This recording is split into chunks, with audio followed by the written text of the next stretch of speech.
The key was still warm. Not because it had just been made, but because she had just placed it in my palm with the same tenderness you'd use to hand someone a drink at a funeral. No words. No smile. Just the key, and the look on her face like she was doing me a favor. "I think this is best," she finally said, standing there in the coat I bought her last Christmas. Her other hand was clutching the strap of her overnight bag, the one she never used for work trips until 3 months ago. I held the key, watched the elevator doors close in front of her, and then, instead of heading back into our apartment, I took the stairs. All 13 flights. I needed the burn. At the bottom, I didn't turn left toward the parking garage. I turned right, toward the building across the street. Apartment 9F. I'd only been there once, when I helped her friend Joanna carry furniture in. At least, that's who she said lived there. I knocked. No answer. I knocked again, quieter this time, almost hoping no one would open. But someone did. It wasn't Joanna. It was a man, mid-40s, shirtless, towel over his shoulder, hair wet. Behind him, on the kitchen counter, was her coffee thermos, the red one with the chip paint on the side that she swore she couldn't live without. He looked confused. "Can I help you?" I smiled. "Just a little." "No," I said. "You already did." I turned, walked out, felt nothing. Not rage. Not even betrayal. Just the sudden understanding that everything made sense now. Why she was distant. Why she flinched when I touched her. Why she said she needed space but kept coming home smelling like aftershave that wasn't mine. The key in my hand wasn't a peace offering. It was a receipt.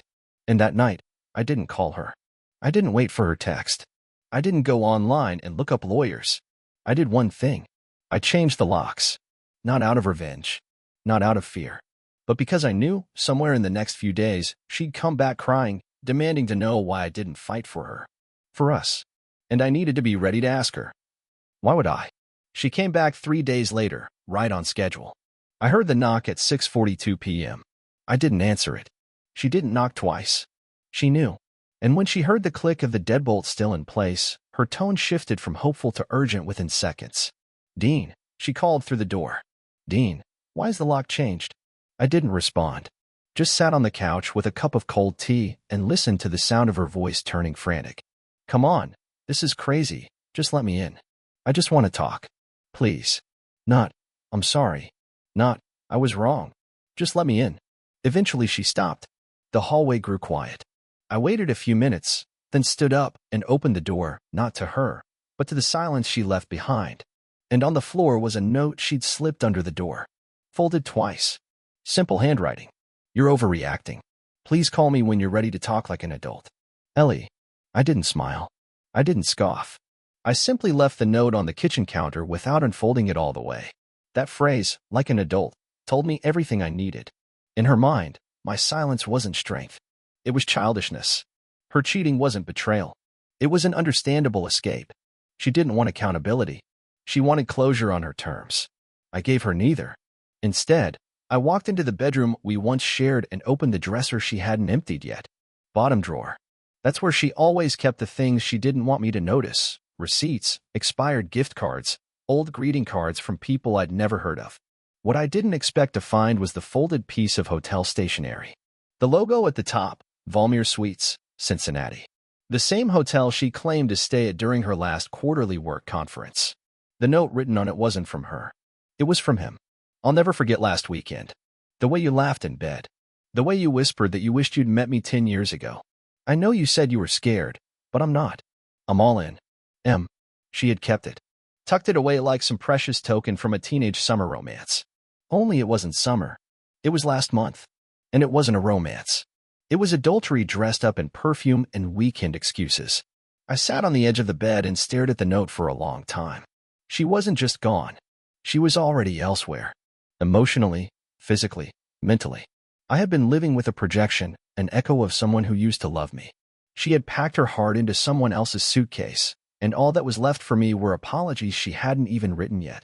I grabbed a box from the garage and started packing her things, one drawer at a time. Nothing aggressive. Just methodical. Sweaters. Makeup. The dusty pair of running shoes she claimed she'd start using again every January. I paused only once when I found the USB stick. It was unmarked, buried beneath her winter scarves. I hesitated. Plugged it into the laptop. It was full of photos. Dozens of them. Most looked like work events, trips, conferences. Until one folder named Drafts. Inside were 6 videos. I clicked the first one. She was in bed. With him. Laughing. Looking at the camera. Not just cheating, but documenting it. Memorializing her betrayal in 1080p. And right then, I felt something I hadn't felt in years, not rage, not pain. Relief. Because I finally had the answer. Not just why I couldn't trust her, but why I shouldn't fight for her. There was no war to wage. The war had already happened, and she had fought it from his bed. I didn't watch all the videos. I couldn't. The first 60 seconds of the first clip were enough to make my skin feel too tight for my bones. Her voice was softer in those moments, warmer than anything she'd offered me in over a year. The worst part wasn't that she had sex with someone else, it was how fully she gave herself to him. No hesitation. No guilt. Just laughter. Confidence. That energy I used to believe was ours alone. I ejected the USB drive and locked it in the safe where we used to keep our passports. I didn't know what I'd do with it yet. Maybe nothing. But I wasn't going to destroy it. Not yet. I didn't sleep that night. My mind ran loops around one phrase. She made videos. That kind of thing doesn't happen by accident. That's not an affair of convenience. That's a lifestyle. A double life. And I had no idea how far it went, or for how long. Was Mason the only one? Or just the one who stuck around long enough to earn a spot on her highlight reel? The next day, I called in sick. I wasn't ready to answer emails or fake smiles on Zoom calls.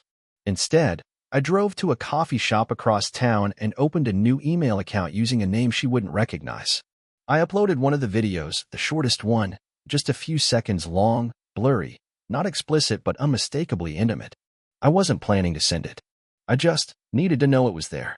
That I had a digital shard of truth she couldn't spin. And then I made a mistake. A massive one. While typing out a fake test email to myself, I autofilled the recipient by accident. It wasn't my burner account. It wasn't my draft inbox. It was her boss. Her actual supervisor at the health tech company. Mr. Kendall Woodbury. A man I'd never met, but whose name had come up often enough during dinner conversations that I recognized it instantly, and too late. The email was sent. No subject line. No message. Just a direct link to a video file with a vague file name. rec1215_draft.mov. Panic. My stomach dropped. I tried to recall it, but it was too late. Gmail doesn't have a real unsend button when it comes to files already processed. For 10 minutes, I just sat there staring at the screen like it was going to scream at me. Then, at 11:03 a.m., I got a reply. Mr. Hartwell, I believe you may have sent this in error. Please call me immediately. This is sensitive. K. Woodbury. I didn't call. Instead, I received another email. This time, forwarded from his corporate account to Ellie's. Ellie, we need to speak before end of day. Please do not attend today's team meeting. Use the private Zoom link below. K.W. Asterisk. So now she knew. Or was about to. And I had no idea what that meant. Would she come home furious? Apologetic? Vengeful? That evening, I prepared for everything. I even packed a duffel bag with a few essentials in case I needed to disappear for a few days. But she didn't come home. Not that night. Not the next one either. She finally appeared the following Saturday at 2:12 p.m. Hair pulled back. No makeup. Clothes wrinkled like she hadn't slept. She didn't knock. Just used the spare key I hadn't gotten around to deactivating. When I heard the door creak open, I didn't move. I was sitting at the kitchen table, poring over old bank statements and credit card charges, trying to understand how many lies were hiding in plain sight. She stood in the doorway. Said nothing. I looked up once. Met her eyes. No fury. No tears. Just exhaustion. Why didn't you talk to me? She finally asked. I laughed. Actually laughed. I couldn't help it. You recorded yourself cheating on me. Multiple times. And your question is why I didn't talk to you. She stepped forward, hesitant. I was scared. I thought you'd yell. That you'd. Do what? I interrupted. Feel something? Fight you in the driveway? Smash your phone. Silence. I stood up, walked past her, and held the door open. And that's when she whispered the words I'd been expecting all along. Why didn't you fight for us? I didn't slam the door. I didn't shout. I just stared at her for a long moment, then said quietly. Because you weren't fighting for us either. You were filming the war from the other side. She didn't say anything else. Just walked out. And this time, she left the key behind. But what I found the next day, buried deep in the trash bin outside, changed everything I thought I knew about who she was and who else might have been watching. The weather had finally turned that weekend. The kind of cold that seeps into your sleeves no matter how thick your jacket is. I remember standing outside with a cup of coffee in one hand and a trash bag in the other, planning to take out the remnants of a life I was no longer pretending to maintain: 2 takeout containers, 3 empty wine bottles, and the shredded pieces of Ellie's handwritten note from her first "I need space" stunt. I wasn't planning to dig through the bin. I wasn't that kind of guy. But I noticed the lid didn't close right. Something was jammed near the hinge. I dropped the bag inside and shifted things to make it fit, and that's when I saw it. A large cream-colored envelope. Fancy. One of those textured ones used for invitations or legal notices. It was tucked under an empty cereal box, not torn, not opened, just bent slightly from the pressure. It didn't have our address written on it, but my name was clearly printed in blue ink on the front. Dean Hartwell. No return address. Just that. Something about it made me pause. I pulled it out, brushed off a coffee stain on the corner, and opened it slowly. Inside was a short letter, typed and signed. "You don't know me, but you need to know what she's done to you." I didn't realize until too late that I wasn't the only one. There were others. And some of them weren't even adults when it started. You should look deeper. I wish I had. A former friend. My pulse slowed. Not sped up, slowed. Like my body was trying to freeze to protect itself from what it had just read. Not the only one. Some weren't even adults when it started. That line hit me like a quiet explosion. Not rage. Not even horror. Just disbelief. I'd been trying to survive the pain of a one-time affair, maybe 2, but this wasn't that. This was something darker. Something that didn't just end a marriage, but unmasked the person I thought I knew. I reread the letter 5 times. Looked at every word, every space, every comma, like it might somehow give me more clarity. But that was it. No name. No proof. Just a whisper of something much worse than I'd imagined. I went back inside, locked the door, and opened the safe again. I rewatched one of the videos. This time with new eyes. At the 2:17 mark, Ellie said something I hadn't noticed the first time. "You better delete this one. You're too young to be getting caught in stuff like this." The man off camera just laughed. But I didn't. He looked young, yes, but I'd assumed early 20s. Maybe 25. Now, I wasn't sure. Something about the tone of her voice wasn't playful. It was warning. Like she knew exactly what line she was dancing on. I paused the video and took a screenshot of his face. Uploaded it into a reverse image tool I found online. Nothing came up. But I wasn't done. I checked her social media accounts, one she hadn't used in a while. Found one old tagged photo on a friend's Facebook account from over a year ago. Ellie, standing next to a group of coworkers at some corporate mixer. The same young guy was there, standing beside her, holding a plastic cup. Smiling. He was wearing a name tag. Ethan Intern. Intern. Not employee. I clicked his profile. Public university student. Sophomore. He was barely 20 now, which meant he was maybe 19 when those videos were made. That's when the silence in the house shifted. I wasn't alone anymore. Not physically. Just emotionally. That haunting presence that creeps in when you realize you're not dealing with lies anymore. You're dealing with a person capable of compartmentalizing human beings. I closed the laptop, sat still, and started thinking. Was this blackmail? Was she being manipulated? Or worse, was she the one who had power in all of it? I needed clarity. Answers. So I took the only logical next step. I found Ethan's email listed on his university profile. I wrote a short message, neutral but direct. I didn't mention Ellie. I just said I had a question about a previous internship he did and needed to clarify a few things. I left my number. He replied in 20 minutes. Said he remembered me. Said he'd been waiting for me to reach out. Said he knew things I wasn't going to like. And then he added, "We should meet in person. Somewhere public." I don't trust her anymore either. That was the moment I realized. This story was no longer just mine and Ellie's. It was a web. And I just tugged the first thread. We met at a small cafe 3 towns over, one of those quiet, nameless places tucked behind a gas station where no one ever seems to be in a rush. I picked the table near the window where I could see both the entrance and my car, just in case. I still wasn't sure if this was a trap or a desperate attempt at damage control. Ethan showed up 10 minutes early. Hoodie, jeans, hat pulled low. He looked nervous. Not guilty, scared. He didn't shake my hand when he sat down. He just said, "Thanks for coming," and stared at the coffee cup in front of him like it might explain what we were both doing here. I didn't know how to contact you, he said. I thought about writing, but I didn't think you'd believe me. I didn't say anything. I just waited. He took a breath and finally looked me in the eye. I want you to know. I never meant for it to happen. Any of it. That word, it. That's how people talk when they can't even name what they're guilty of. I leaned forward. Tell me the whole thing. From the beginning. No edits. He nodded slowly, rubbed his hands together like he was trying to warm them up from the inside.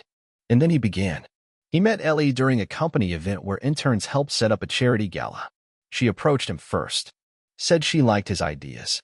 Said he had presence. At first it was compliments. Then mentorship. Then dinners that didn't include anyone else. At some point she started texting him during off hours. Then weekends. Then asking him to stay behind late after his assigned shifts. Always with a reason. Always subtle. She made it feel like I was special, he said, voice thin. Like she saw something in me that no one else did. He told me the first time something happened between them, it was after a leadership seminar in Indianapolis. She rented a separate room from her team, claimed the hotel made a mistake, invited him up to debrief on the day's sessions. That night she kissed him. He didn't stop her. She said it was just a moment, just excitement. No one would ever know. But it didn't stop. By the end of the internship, they were seeing each other regularly. She bought him clothes, a new phone, even helped him with a car down payment. But the weird part, he said, was she never wanted me to call her after 7 p.m. That was her hard cutoff. If I texted, she'd respond the next morning. Like she had this double life that ended every evening. She did. That double life was me. Then, one night, Ethan said he came across a printed photo in her briefcase. A man, early 30s. Another intern. It had a post-it on it that read, "Smart. Careful. Watch for HR noise." That's when he realized he wasn't the first. He wasn't even the second. She had a pattern, he whispered. She picks people who are too scared to speak up, who want a leg up. And then she makes you feel like you're part of something secret, like you're chosen. My hands went cold. I asked him if he had anything in writing. Screenshots. Photos. Anything. He reached into his pocket and pulled out a flash drive. She sent me videos too, he said. Some with me. Some, not with me. I swallowed hard. Who else? He shook his head. I didn't recognize all of them, but at least 2 looked even younger than me. I didn't touch the flash drive. I didn't want it in my hands just yet. Just hearing about it was enough to make my stomach feel like gravel. Then Ethan said something I didn't expect. There's someone else. Someone who helped her cover it up. He wouldn't say who, not at first. Said it wasn't safe to talk about in public. But he gave me a name before he left. Not Mason. Not another intern. Kendall Woodbury. Her boss.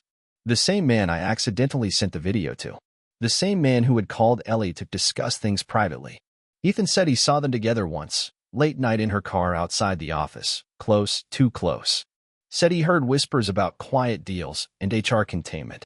It wasn't just an affair, it was a system. And I, idiot me, was the last one to realize it.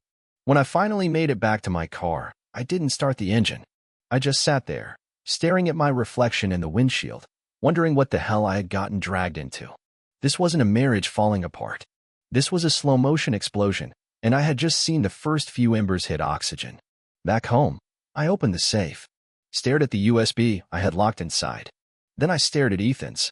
I hadn't decided what I was going to do with him yet, but I knew this. Ellie had asked me why I didn't fight. Now I finally understood. You don't fight for someone who's been building an army against you behind your back. You burn their camp down instead. Quietly. Piece by piece. I didn't sleep that night. I didn't even try. I sat on the floor of the living room surrounded by everything I had gathered, Ethan's flash drive, the letter from the trash, the videos I'd locked away.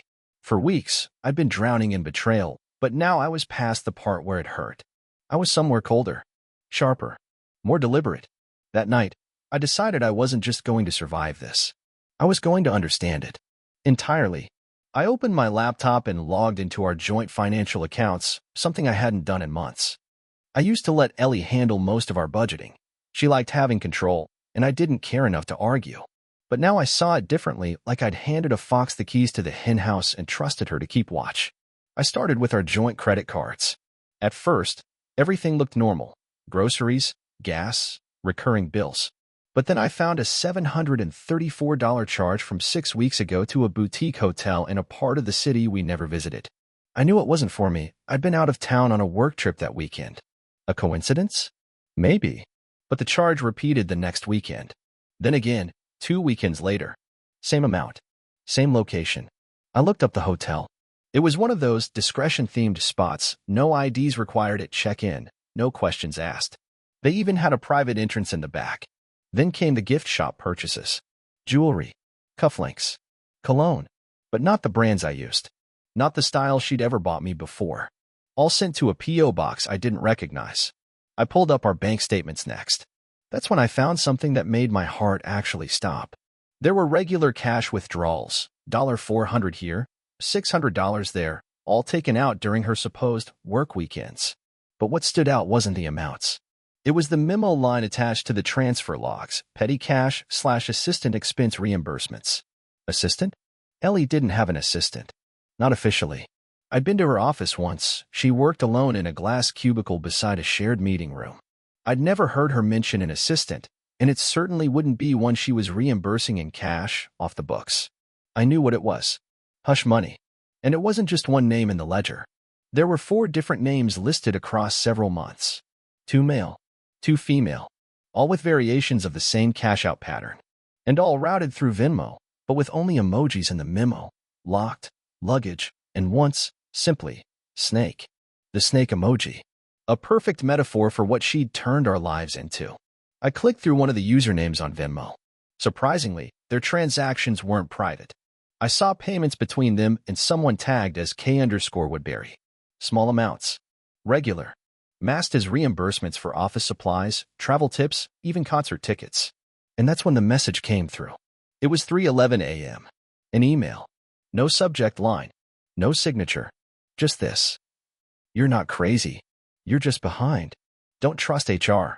Start looking at the Foundation's quarterly filings. Focus on the Youth Outreach Initiative. Ask what happened to Ryan. No sender. No traceable address. It had been routed through a burner account and a proxy. But someone inside was reaching out. My hand shook as I typed Ryan into my email archive. Nothing. I tried Ellie's old LinkedIn. No mention of Ryan anywhere on her work timeline. Then I Googled Ellie Hartwell Health Tech Foundation Ryan. One article popped up. From almost 2 years ago. Local nonprofit intern dies in apparent suicide after abrupt resignation. The photo in the article made my blood freeze. It was the young man from the photo in Ellie's drawer. The one with the post-it that read, "Smart. Careful. Watch for HR noise." He'd been 19.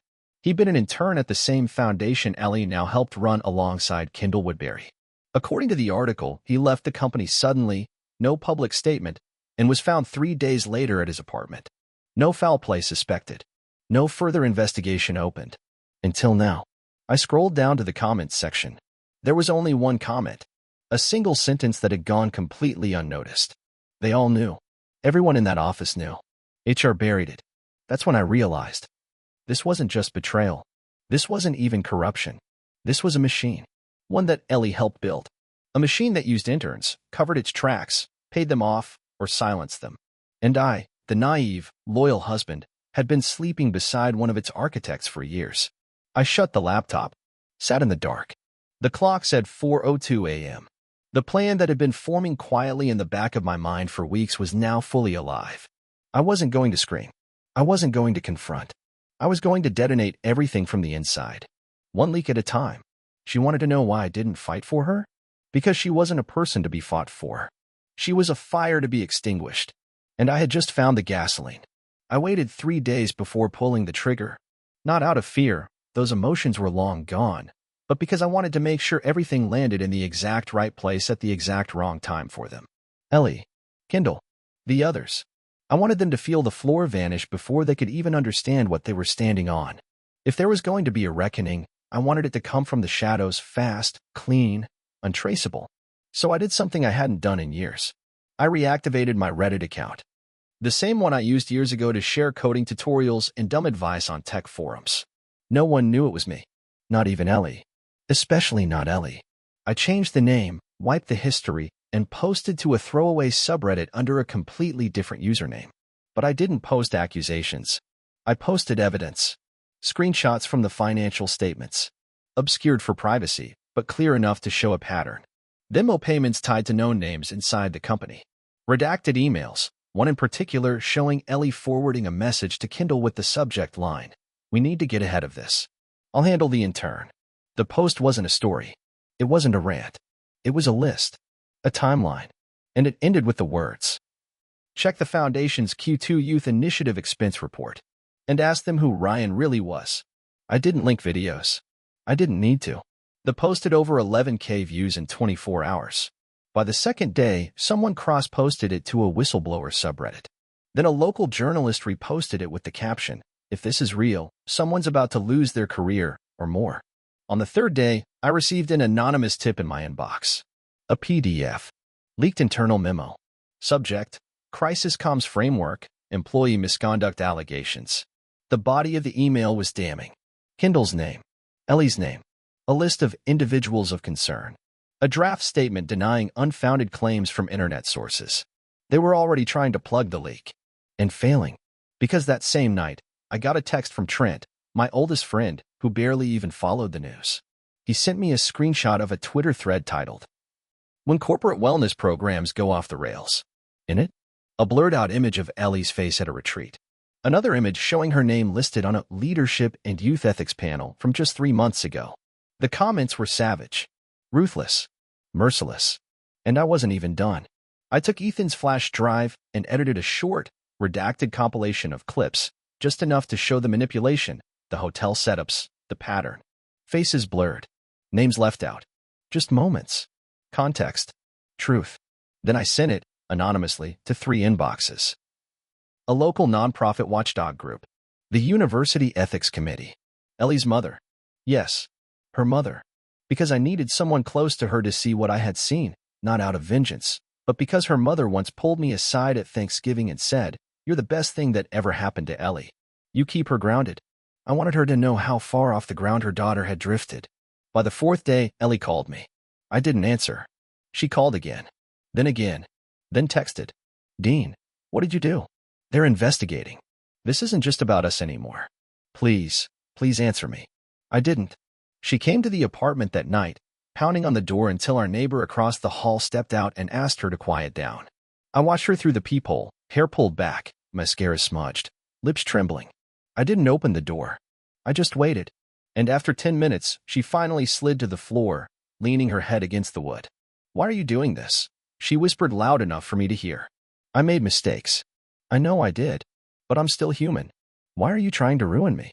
That's when I unlocked the deadbolt, not to let her in, but so she'd hear it.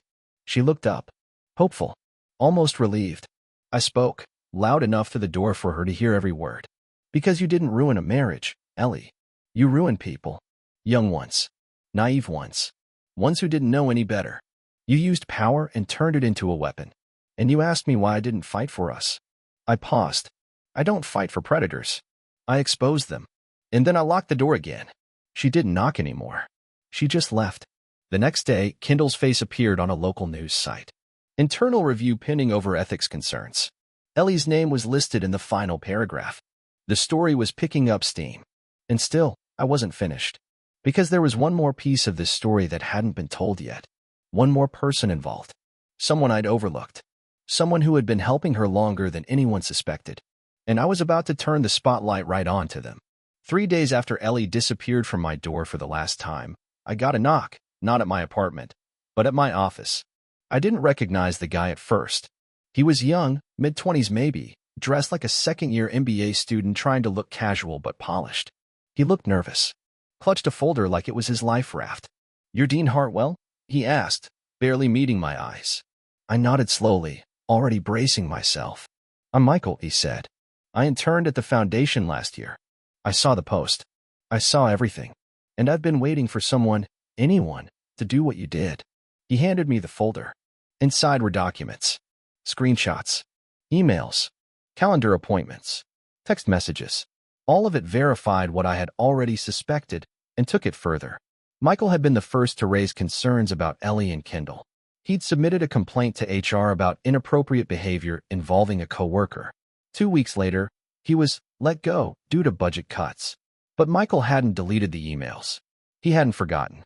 And now, he was ready to testify. "I've already talked to the journalist you leaked to," he said. "They're going to publish the full story. With names. With faces. With timelines. There's no stopping it now." I shook his hand, grateful, finally, not to be standing alone. That afternoon, the headline dropped on a major independent media site. "Nonprofit empire under fire for exploiting interns, manipulating donations, and internal cover UPS."